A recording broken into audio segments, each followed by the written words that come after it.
Hi everybody, I'm Summer. 皆さんこんにちは、サマーレインです。本日は初めてのコラボ動画です。なんとお相手は道元さん。こんにちは、道元です。お願いします。道元さんは落語スタイルのコメディ動画を作っています。また、日本語を学んでいる方のために発音の講座も配信しています。私は英語を勉強している人のために、道元さんは日本語を勉強している人のために動画を作っていますが、実はすごく似ていて、同じワシントン州出身で、日本に長く滞在し、言語学を研究していること、共通点がいろいろとあるんです。そんなこともあり、私たちの外国語学習に関するアイディアを交換できたら面白いかなと考え、今回コラボをさせていただきました。道元さんはいつから日本語を勉強し始めたんですか？そうですね。多分13歳の時からだと思うんですよね。そのほ時に、ぼ同じですね。もともと格闘技にすごく興味があったんですよね。で、そっから全体的にアジアに興味を持つようになって、で、そっからどんどん日本に行ってその興味自体が。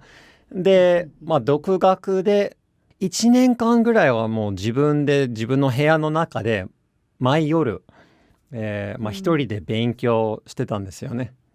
で、そっからちょっと忙しくなって、格闘技自体に、精を出してたっていうか、勉強一旦しなくなったんですけど、そっから13歳の時からずっといろんな日本の映画とか日本の音楽とかもずっと聴いてて、なんで積極的に勉強していたっていう感じではないんですけど、毎日は何かの形で日本語は聞いてたんですよね。そっからずっと今に至ってっていうか。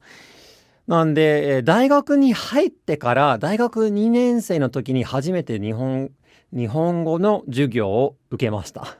で、大学3年生の時に1年間、東京の大学に留学しました。留学先はどこでしたか？慶応です。慶応って言っても、交換留学なんで、入試とかないんですよ。だからそうですよね。慶応とかって言ったら、日本人、すごいってなるんですけど、受験して受かったっていうわけじゃないんですよね。で、今も日本に住んでますね。そうです。今、別府です。大分県の別府です。日本にはどのぐらい住んでますか？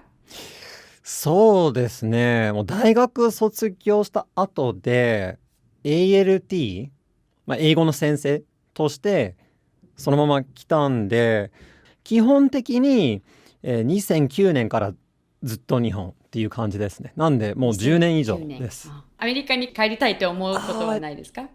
帰りたいっていうよりも、その友達とか家族、会いに行きたいなっていう気持ちはあるんですけど、もうすでに家を作ってますし、子供も日本の学校に通ってますし、で、自分の性格も多分日本の方に合ってると思うんで、住むってなると日本の方が自分に合ってると思うんですよね。その気持ちよくわかります。それで日本に行く前から日本語が話せたんですか？できると思い込んでました。なんかアメリカ人らしいですね。そうなんです。で、留学が始まって、友達と一緒に日本の映画を見に行ったんですね。でその映画館に入る前に、ほぼわかるんじゃないかなと思って入っうて実ん。際見てみたら、どういう話だったか全然理解できないっていう状態で映画館を出て絶望感に陥ったっていう思い出があります。ああ、そうなんですね。多分その絶望感があったからこそ頑張ろうってなったんじゃないかなと思うんですね。それで道元さんの経験上、外国語を上達させるのに一番大事なことは何だと思いますか？または効果的な学習法は何だと思いますか？うーん。学習法かどうかわかんないんですけど、自分の経験で言いますと、ダントツ一番これは効くなと思うのが、ひたすら同じ映画を何度も何度も繰り返して見ることだと思うんですよね。面白いですね。うん。よくとにかく常に日本語を聞く、もしくは英語を聞くが大事だっていうのはよく聞くんですけど、それはそうだと思うんですが、同じものであれば何度も何度も聞いていくうちにその中の単語とかを無意識のうちにでも覚えていくと思うんですよね。でも同じものじゃなければその感覚自体はつくと思うんですけど、語彙力があんまり伸びないんじゃないかなと思うんですよね。個人的に。合ってるかどうかわかんないんですけど、自分の周りに常にアニメを聞いているっていう人が多くて、で、その日本語の発音とかが綺麗なんだけど、なかなか自分の意見を伝えられないっていうか、多分その見てるものが常に変わってるから言葉が完全に身についてないんじゃないかなと思うんですよね。はいはい。そうですね。でも例えばですが、弁護関係のドラマが好きだとしましょう。でもそうすると弁護関係の単語しか覚えられないんですよね。そうですそうです。なんで、できるだけ日常生活に近い映画をわざと選んで、それを繰り返してみた方がいいよっていうふうにいつも勧めてます。確かに私も本当にもう賛成です。だから逆に、さっきのそのアニメの話に戻っちゃうんですけど、アニメだとその現実に近いアニメももちろんあるんですけど、人気アニメとかだったらその「鬼滅の刃」とか「進撃の巨人」とかもう完全に別世界だからそのなかなかその単語を覚えたとしても使えないっていうケースが多いと思うんですよね。私の生徒さんの中で24っていうずっと見てた人がいたんですけど、彼もね、Stop! Get down! とかそういったフレーズしか聞いてないので、全然英語上達しないよといつも私に言ってたんですね。そういうことだと思います。Drop the gun! 普段あんまり使う機会ないと思いますね。爆発するから逃げろみたいなそう使えない使えないですよね。逆に自分の目標が英語の映画を見ることであれば逆にその方がいいと思うんですよね。でも自分の目標が話すことであればやめた方がいいと思います。もうとにかく字幕なしでアニメを見たいっていう人たちが多いんですよね。でもう日本語話せなくてもとにかくアニメを見たい。だからそういう人だったら逆にアニメでいいと思うんですよね。私たちは発音を教えていますが、発音を学ぶことはなぜ大事だと思いますか？大事だと思うっていうか、これも目標によると思うんですよね。できるだけネイティブに近い発音で話したいっていう人もいれば、いやもうとにかく自分の言いたいことを伝えればいいっていう人もいるんですよね。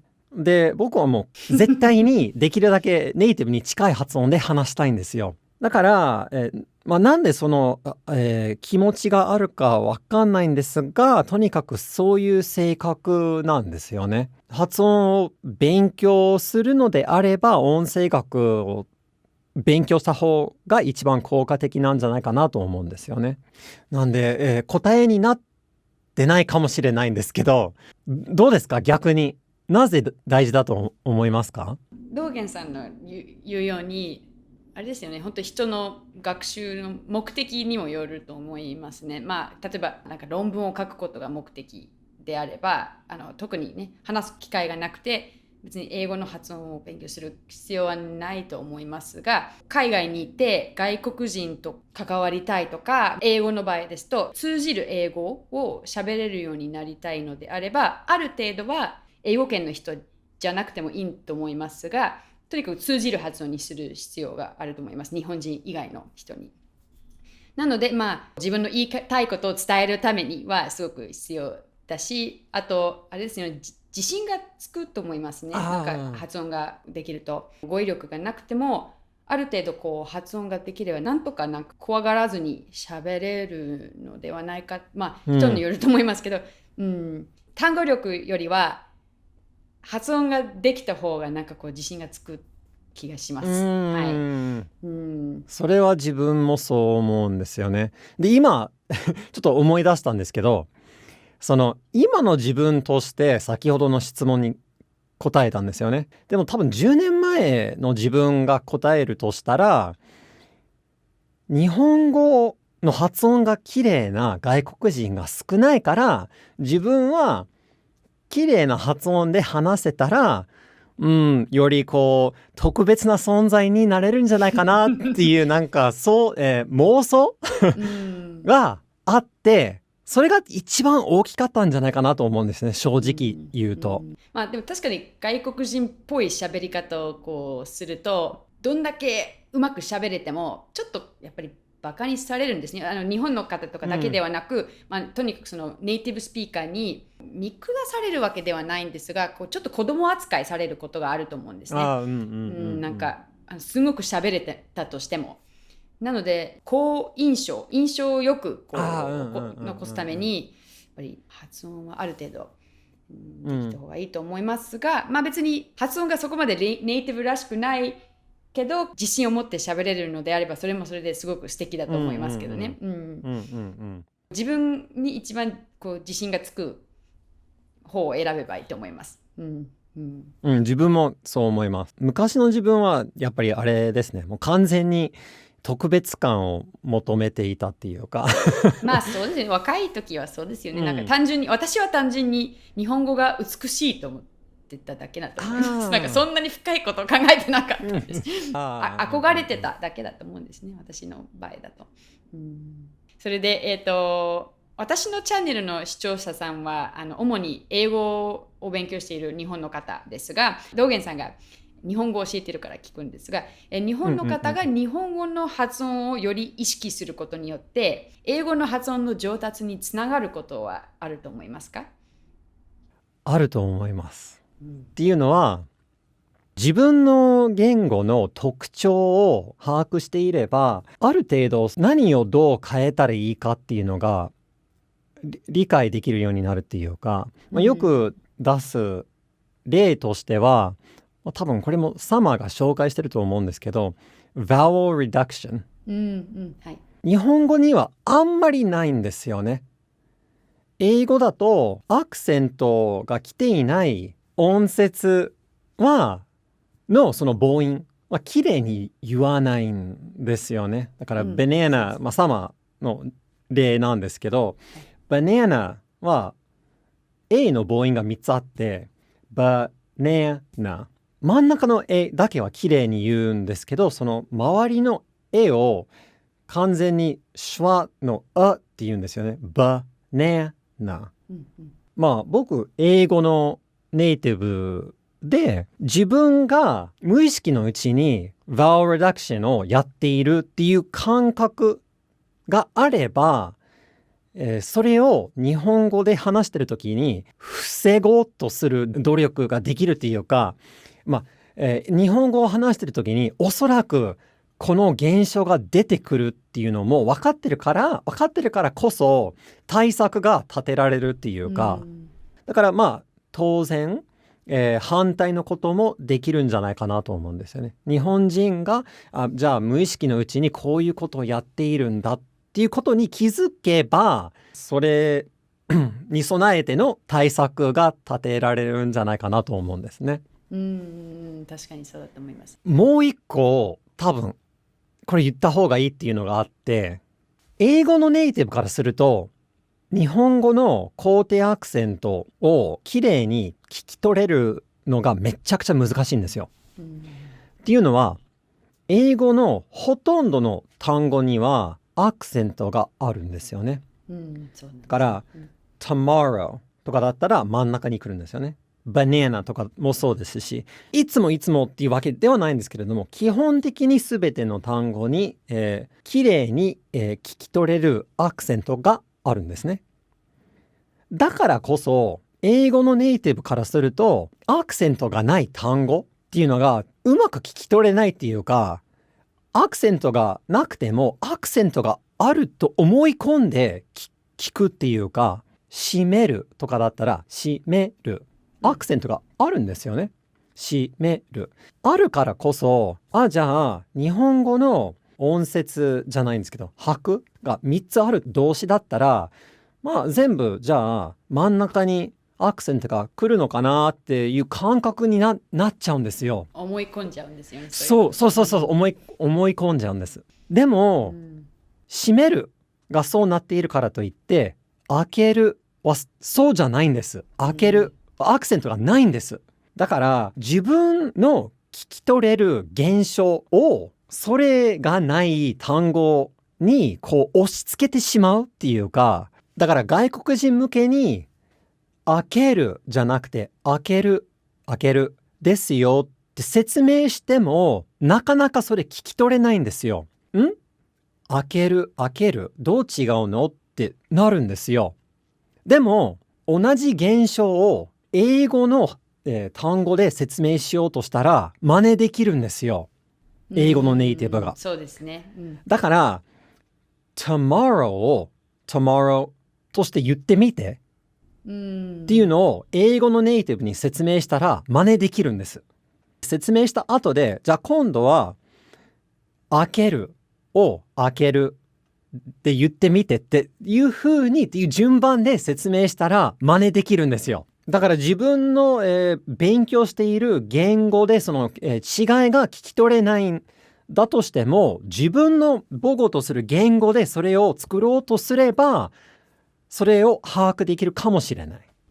確かにより、分かりやすくなりますよね。だから外国人の日本語のどういうところに違和感を覚えているかってこう理解することによって、それを理解することによって自分が英語を話すときにどう話せばいいかっていうのがよりよく、把握できるっていうか理解できるんじゃないかなと思います。But in order to do that, you have to have like a heightened awareness of language to some degree, right? そうですね。発音を極めたいっていう気持ちがあれば、どうしてもそうなると思うんですよ。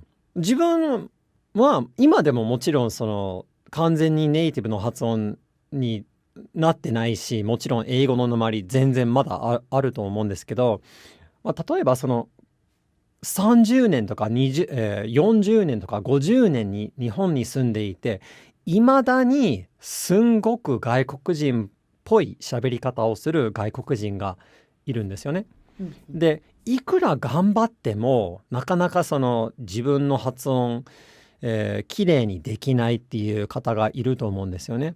で、そういう方とかに特に音声学を進めたいっていうか、鍵となるのは音声学かもしれないんですよね。そういう専門的な知識かもしれない。感覚だけだと先ほど開けると開けるの例のようにいくら頑張って聞き取ろうと思ってもプラスアルファの知識がないとできないっていうこともあるんですね。そうですね。自分の経験で言いますと。確かにそうですね。だから自分の場合は日本に行く前からでもちょっとだけ音声学を勉強してたんですけど、日本語の肯定アクセントは勉強していなかったんですね。で、慶応でそういう授業を受けたんですね。で、先生が最高って言ってくださいって言われて、で、その隣に座っていた人が最高って言ってたんですね。で、自分は最高って言ってたんです。英語の最高なんです。そうなんです。完全に。で、先生が、いや、だから、最高じゃなくて最高ですよって言ってきて、で、その違いに気づくのに2週間ぐらいかかったんです。一緒じゃんみたいな。何度も聞いて、自分の言っている録音を聞くことによってやっとその違いに気づいたんですね。だからそういう努力を別にしないと永遠に気づかないかもしれないんですね。一部の人たちは。自分も含めて。そうですね。まあそういう意味ではやっぱりある程度1対1、ネイティブとの1対1のコーチングじゃないんですけど、こうフィードバックがやっぱり必要になりますよね。発音を勉強する上では。はい。ということで今日は本当に、本当に面白い会話ね、ありがとうございました。いやいや、こちらこそありがとうございます。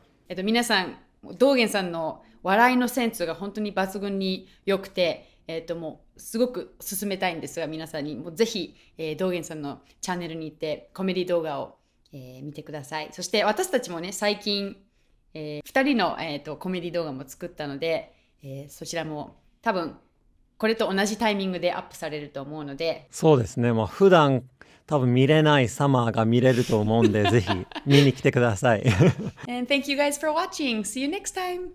Bye. Thank you very much. Hope to see you guys again. ありがとうございます。さようなら。